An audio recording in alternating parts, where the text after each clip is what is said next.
Hello, everyone out there, and welcome to the after show for episode 3 of Iron, Coke, and Conscience, our Locus demo play miniseries. We finally really kicked things into gear this episode. We had a lot of great character development in the first two episodes, a lot of great setting up the mystery, what happened here, throwing out different ties and strings for people to pull on, and things really came to a head here. We are in the facility. There's been danger of multiple kinds, a lot of weirdness. They have been interacting at least at level 2 of the Malice Locus out of 4, and they're sinking deeper and deeper into level 3 at this point. So let's have a talk with our cast here and see how things are doing. So let me start out as I normally do, since we did have a much more fast-paced, tensed episode. Went by real quickly. How's everyone doing? Everyone have a good time? Yeah. Oh yeah. Oh yeah. All right. All right.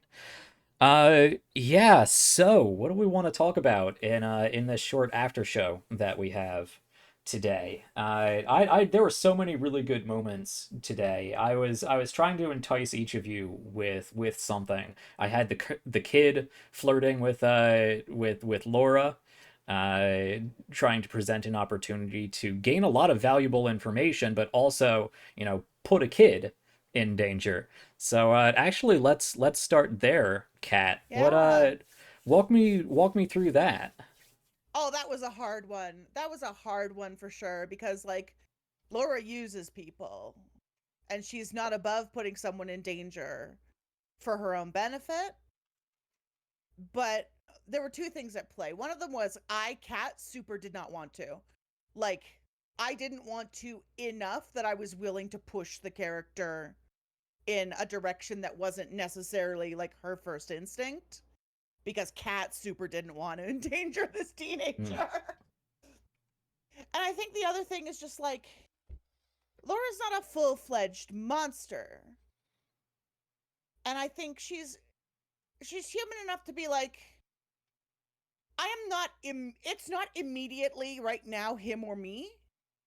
I think in cases like that, Laura's capable of making more civilized decisions than if it is immediately in the moment them or her. Mm-hmm. All right. So I think if he'd shown up while we were there, she'd be like, okay, you're with us. Make yourself useful. But this far removed from the actual moment of danger, I think it's easier for Laura to make a more compassionate decision. Mm-hmm. All right, all right.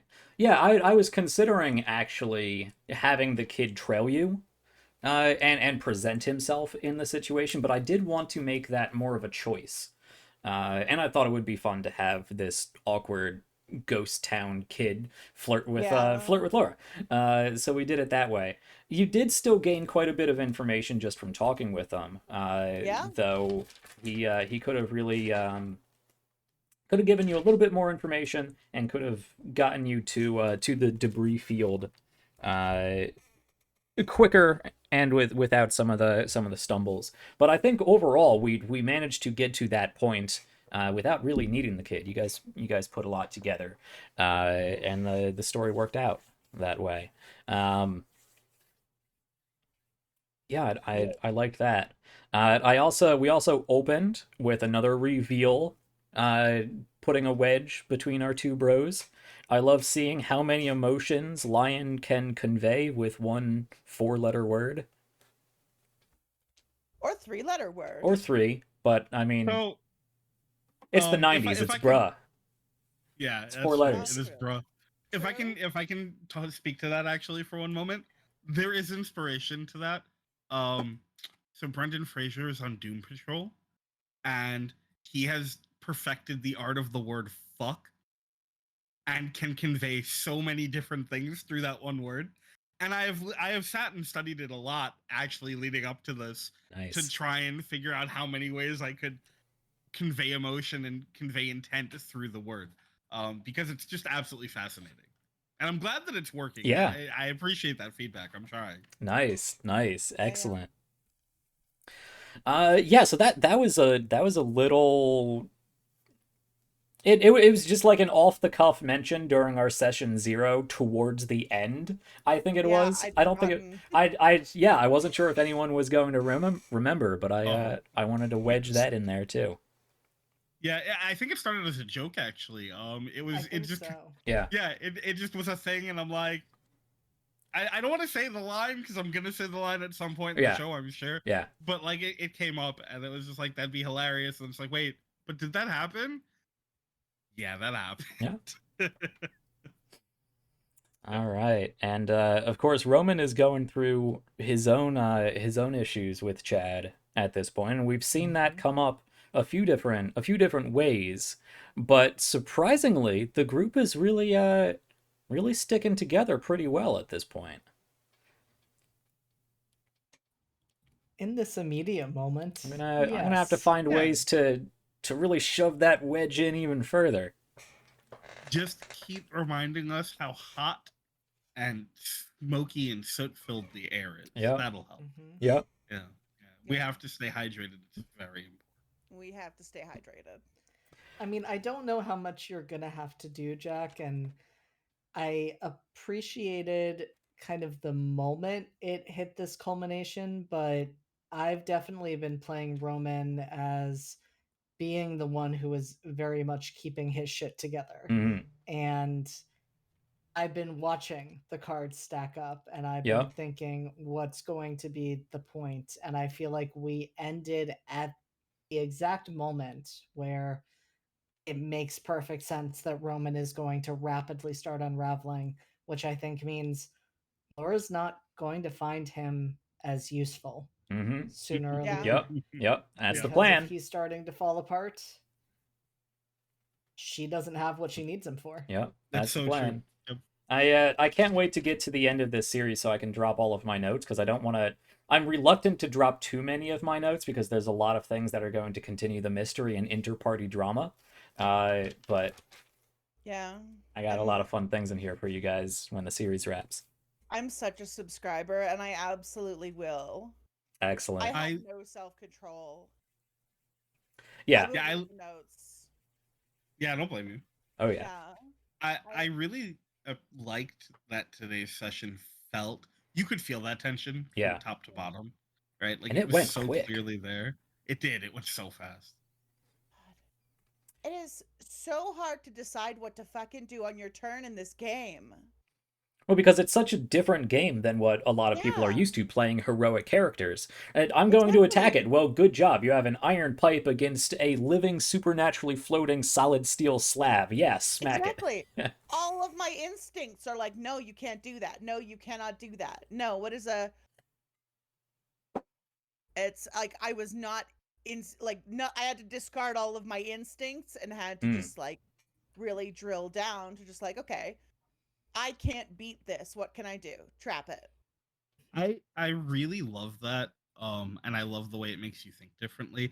I have this running joke that I do with people where I'm like, man, video games are all the same nowadays. You're always the chosen one or the special hero. You're always able to fight all these crazy things. Why can't we ever just be the dude hanging out at home who's like, house gets blown up by a dragon and now has to figure out what to do? Yeah. And I love that this game really does put you in that mindset of everything is hopeless. You are scrambling to find something that'll help you get past this, but there is no way for you to stand up and be the hero or fight back.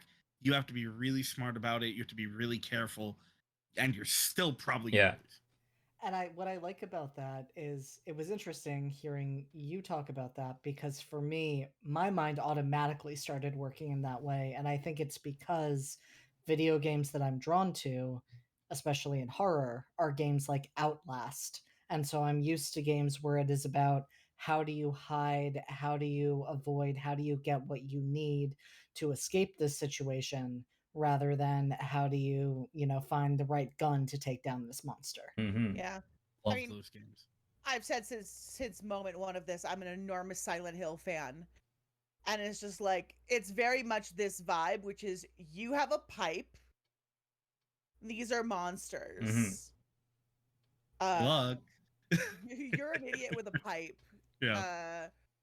Like that's that best do it. Mhm. Like you got to do it. I mean, there might be more opportunities to actually have substantive, punch face combat. We'll see. I have plenty more monsters created. I have a monster specifically created for each of your characters from each of your characters, and one for the Malice Locus itself, as well as a bunch of other little ones. No way we're going to be able to see them all. We just don't have time for it. I made way too much to squeeze into this little miniseries, but I always do that. You So have to show us. yeah, they'll go out on Ko-fi when they'll go out here when we're done, as part of my GM notes.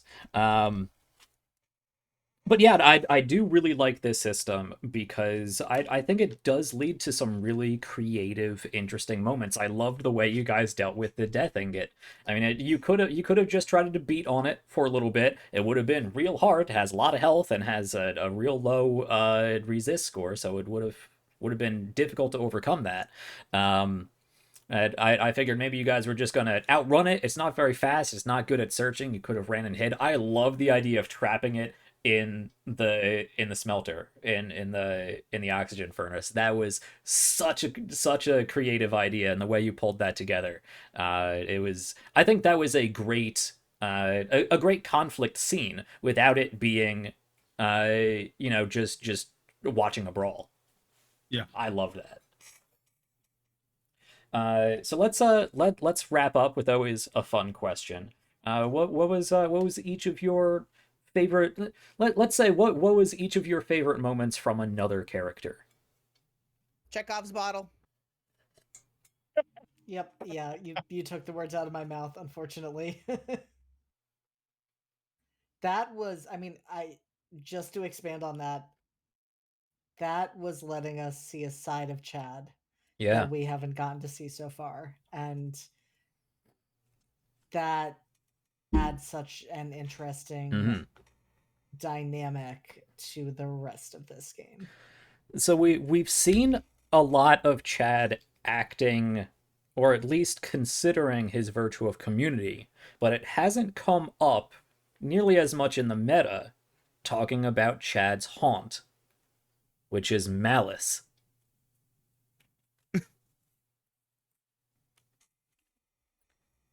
So I've been finding ways to keep poking Chad with that sharp stick where it needs to go to get that vein popping a little bit. When your outlet is hurting people, you have to be very good about knowing when to hurt people. Mm-hmm. Yeah. Yeah, and I think Chad is very good at that, and I'll put that out there now. I mean, we're starting to delve into it. Yeah. We've talked about it. Yeah. But yeah, I'm very excited for where this is going. I have some. I mean, you did say, Lion, you think Chad is the worst of us, and that says a lot given who Roman and Laura are as people. Yeah. Mm-hmm. And I think I promise I'll keep this short. I know we don't have a lot of time, and I really want to praise everyone else for some really awesome stuff. I will put out there that I think part of what does make Chad by and large the worst of everyone, besides just the thing he did, which we haven't gotten into yet, is who he is otherwise. It's because he's such a good friend, because he always has your back, because he is, even if he's an asshole, he has that energy about him that is something that can be charming for a lot of people in that, oh, you sweet stupid boy way. And I think that's part of what makes him the worst, which we'll see more of later. But yeah. With that said, there were some absolutely phenomenal stuff from both of y'all today. I Jack kind of took mine already because I want to be like, the solution for dealing with the ingot was fantastic. Absolutely loved that.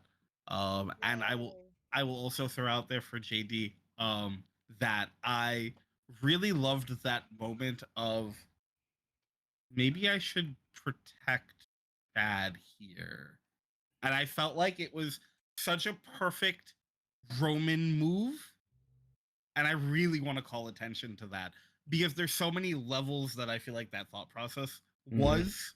And I love that. That was the, what's the meme, 4D chess, when everyone else is playing checkers? That was very much a 4D chess move, and I loved Yeah. that even though we didn't really do that too much, I loved that was the like first thought to follow.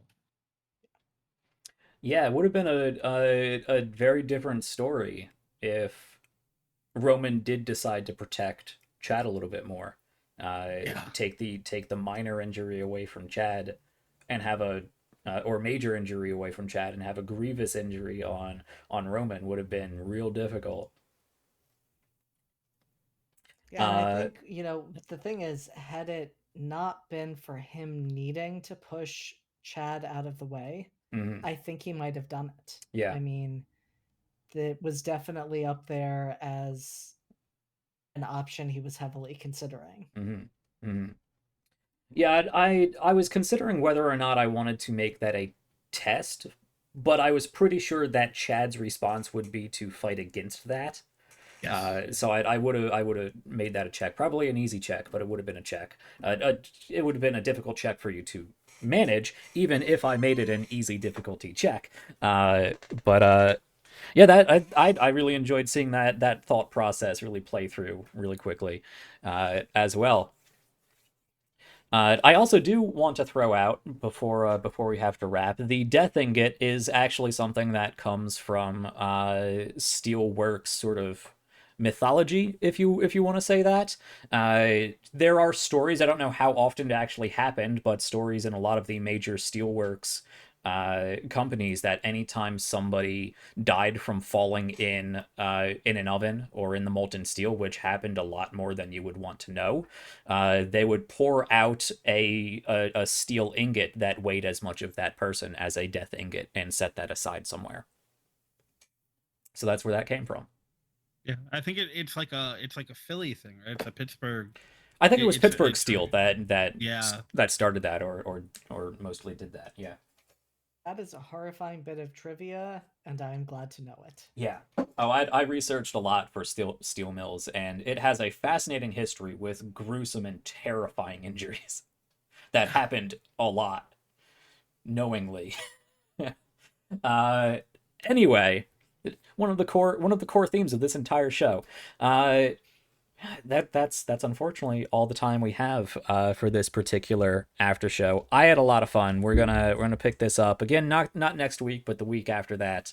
We're gonna have two more episodes. So the next episode is not going to be our finale. These people are awesome. They said let's stay around for one more episode, tell the best finale we can. So I got some real fun things in mind. I can't wait to really tear these people apart even more and see if we can push them back together for that finale. We'll see where things end up, but I'm gonna have a lot of fun with this. I hope you guys continue to have a lot of fun with this, and thank you so much for supporting. I hope you all continue to have a lot of fun with this, and go support Cobblepath Games.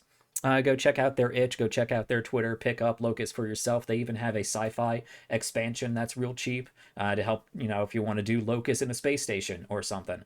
So go check that out. Say hi to them, they're great folks. That's all we got for this evening. Thank you for watching. Stick around, check out character sheets, check out notes. We got a lot of cool stuff incoming, and we will see you for the next episode of Iron, Coke, and Conscience. Heart tomatoes, happy time zones. We'll catch you later. Bye.